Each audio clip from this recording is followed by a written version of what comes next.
Welcome to Hollywood as I Live and Work.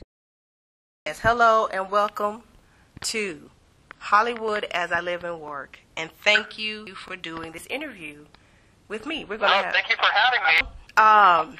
You are the celebrity fitness guy of the day right about now, because everyone is seeing the Nutrisystem commercials with Janet and how much weight she's lost. She looks fabulous as usual, and a lot of that can be attributed to Nutrisystem, but a lot of it can be attributed to you. So I want to talk to you today about some of those little things, some of those little tips and tricks that people can use to get fit, especially for those of us who work in the entertainment industry can do, because it's award season.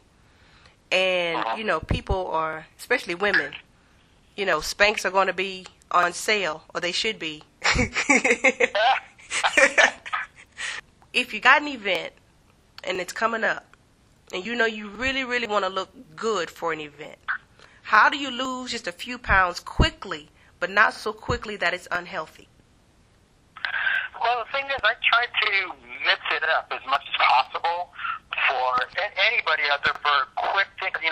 When you're walking down that red carpet and you're nice little Valentino, whatever dress, Gucci, whatever, I try to mix it up as much as possible. But at the same time, I try to do, different things where anything with balance, because anything that involves balance, is good. Because you're working muscles that you didn't even know you had before. That's why I like my daily threes, because you can incorporate that anywhere. Just working out 3 times a day for 10 minutes. That's it. 3 times a day for 10 minutes. Now, what kind of exercises are we talking about? What kind of activity are we talking about? Well, you could do anything. I mean, like for me, I like to change it as much as possible. Every single thing has to be different. It could be throwing a football for 10 minutes. It could be hula hooping. It could be easy to walking your dog for 10 minutes, okay? But also, like for actual exercises, I use a lot of, little light weights. I use more resistant bands. And anything, like I said, again, with balance at all, because you're working your whole core area, and that's what you need. For women wearing these high heels, you have to have balance, right? Yes. Now, if you have an event coming up, though, I mean, you got to do your daily threes, but how far in advance should you start? Well, usually they always wait till the last minute anyways, okay? Second of all, you need to work with me. I got that. We can hook that up, okay? Usually, like around between, for me, to get somebody in shape, because usually it's always last minute. I leave these between 10 to 14 days. That's it. 10 to 14 days? That's like 2 weeks. Yeah, that's it. Just to get results. Really? Just 14 days? Really. It's my special skill. Okay, okay, It's about working out smarter and get better results. It's simple. If you want to get in shape, you have to pay attention to what you eat. Okay. That is the key right there. 5, 6 small meals a day.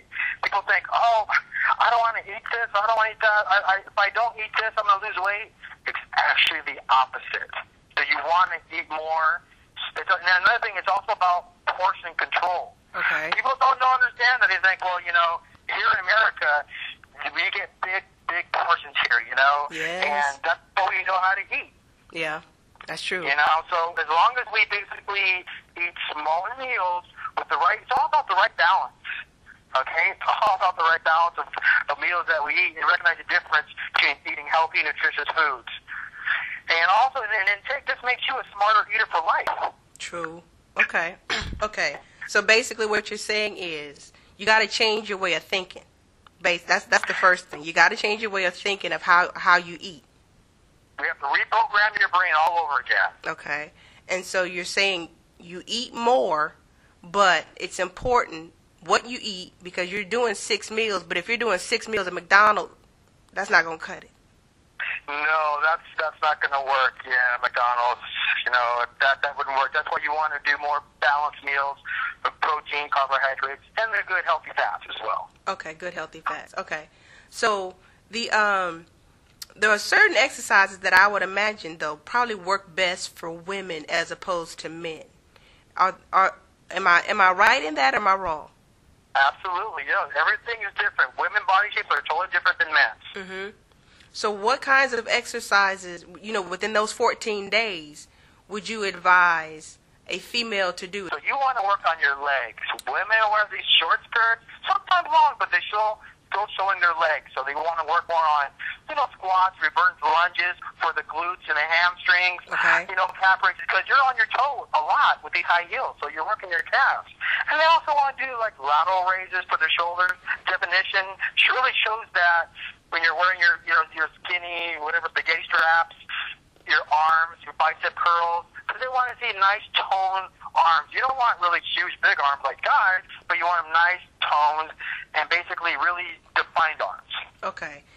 But when I work out my arms, I have kind of little muscular arms. My fear is if I work out too much, I'll get too much muscle, and it doesn't look feminine anymore.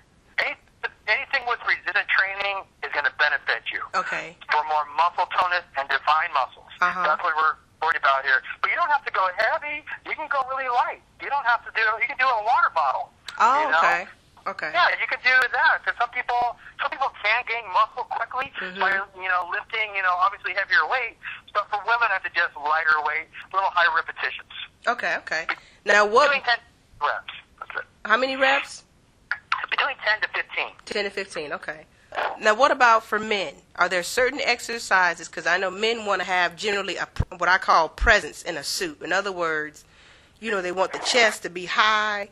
They want the nice shoulders, and they want to appear as if their waist is smaller than it really is, or their belt size is smaller than it really is. They want to do more circuit training because they want to look really, they want to look more defined in their suit. They want that big chest. They always want the chest to protrude out a little bit more, so they do a little more push-ups. But also at the same time, they want to do more abdominal work, more crunches, side crunches, reverse crunches, because they really want to taper in their suit a little bit more. Okay. A friend of mine is on a serious workout regime right now, but she's hit what they call the plateau, where she just feels like it's not, she's working out and doing what she's supposed to do, eating like she's supposed to do, but she can't seem to lose any more weight. What would you advise her to do? I would say this, like I said before, to obviously mixing it up a little bit more and to eat proper. People that are too hungry, also to exercise, aren't on the right plan. Okay. That's why if you want to get in shape, pay attention to what you eat. Okay. So speaking of what you eat, working in the entertainment industry, you cannot avoid craft. Well, trying to avoid craft services is more work than necessary, because you're going to be on set all day, and you're going to get hungry, or you're going to get that, because you're bored, you're going to get that urge to snack. What should we avoid on that craft services table? Anything that has sugar on it, okay? Because that's you get everything. Those red vines, you get basically candy bars, you're getting potato chips right there. Instead of going for that, there's always fruit on the craft service tables. They always have some kind of nuts or a trail mix, okay?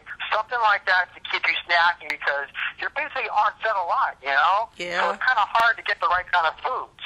And then, when lunchtime comes, obviously get your more protein, either your chicken, your vegetables, maybe some brown rice, something like that they have. I mean, usually during lunchtime they have it, but during the other time when you have all these great ding-dongs, Hostess cupcakes, stay away from that. That is the devil. Get away from that. Not even just one, because if you got 16 hours, you can't just one little Snickers, one little M&M. Well, once in a while, M&M peanuts are okay, like a couple here and there, but you're better off. You can get the same kind of sugar, the natural sugar from fruit, apple, oranges. They always have, a banana on set. They always have that sort of stuff, the natural fruit that will help you retain your same kind of energy and sugar as well. Okay. Oh, that kind of took the fun out of it. Yeah, but that's the thing on set, because you're always picking. You're picking the whole time. Yes. So you can always carry with you in a like a little Dixie cup, some fruit in there. Even some dried fruit in there is fine. Okay, all right. So, getting back to personal training, how do you choose a personal trainer that's right for you? For me, being with Janet Jackson for 15 years, there's been a lot of crazy things. You have to be really creative. Mm-hmm. You know, I have to be really thinking outside the box here.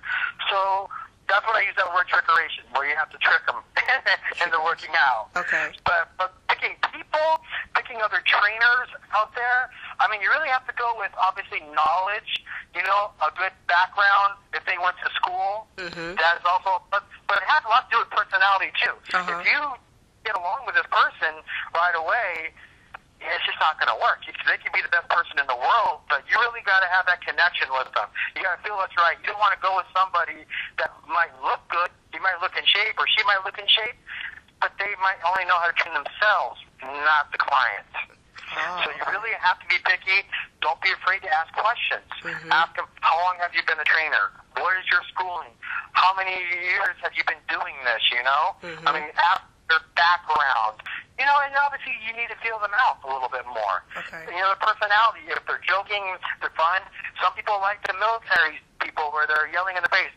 I don't do that because I would get like a shoe thrown at me from Janet, so I don't need that. So, but, you know, but you have to figure out also what works for you. If you need that person to be more aggressive, then go with that person. If that one's not going to work for you, then you might need a more monotone person that's more relaxed, where, you know, you feel more comfortable with them. Speaking of Janet, is she a morning workout person, or I fit it into my schedule when I can type person? She is let me figure it out whenever I can get it in. Okay, it could be 2 in the morning. It could be 5 o'clock at night. It could be, you know, any time of the day we work out. But when she's ready, she has that mental toughness where she's ready to go. Once she's in that mental focus, it's hard to stop her. Okay. Well, does it really matter what time you work out? I mean, is it best to work out during the day, or does it at night, or does it really matter? Does that depend on the individual? It depends on the individual. Whatever's easiest for the person to work out. If they're a morning person, morning's great. You know, maybe they have to work in the daytime, whatever. People come home from night. If they want to work out at night, it doesn't really matter as long as you're getting it, as long as you're moving. That's the main thing here. Okay. Moving, you know, like I call it my daily 3's jitsu. You can do anything. You could be doing it in the office, working out in the office, you know, walking around instead of somebody, you know, calling you on the phone. Why don't you walk over to them and then walk back? Just something, you know, as long as you're moving. Okay. Now, I know Nutrisystem. Let's talk about that for a quick second, and this will be the last question. How does Nutrisystem complement the eating habits of a personal trainer like yourself? Well, I think the reason why I love Nutrisystem's program is that it helps you understand portion size and recognize the difference between healthy, nutritious foods. Mm-hmm. Okay, with me, as you know, with Nutrisystem, we have the same.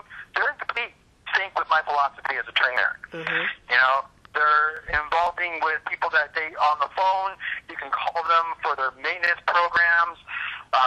About, you know, their guidance counselors that are on with them. I mean, people don't understand that there's so many people that are involved in helping people. And that's what Nutrisystem is all about, is helping people maintain their healthy lifestyles. And I think that's what I like about them so much. And that's why it works for both of us. Okay. Where can people find out more information about you and keep up with your personal training tips and things of that nature? Oh, they can go to my website, www.trainertonymartinez.com, or you can follow me on Twitter @TrainerTony. Okay, wonderful. And you're on Facebook too, right? I'm on Facebook, yes. Okay, all right. Well, so there's no excuse. You're everywhere people need to be for them. You know, as far as how to get in contact with you. So. Exactly. I'm here for everybody here to give out my knowledge and expertise on a healthy lifestyle. Wonderful, wonderful. So thank you so very much for taking the time and doing this interview with me. And I look forward to whatever you got coming up next. I'm here to help you. Wonderful. I'm always here to help. I'm here to help the world. That's what I'm all about. I'm a giver. Well, wonderful. Because sometimes I'm quite the taker. So that'll. We complement each other. That's great. Okay. Well, thank you so very much. Thank you for having me on your show. All right. Bye-bye.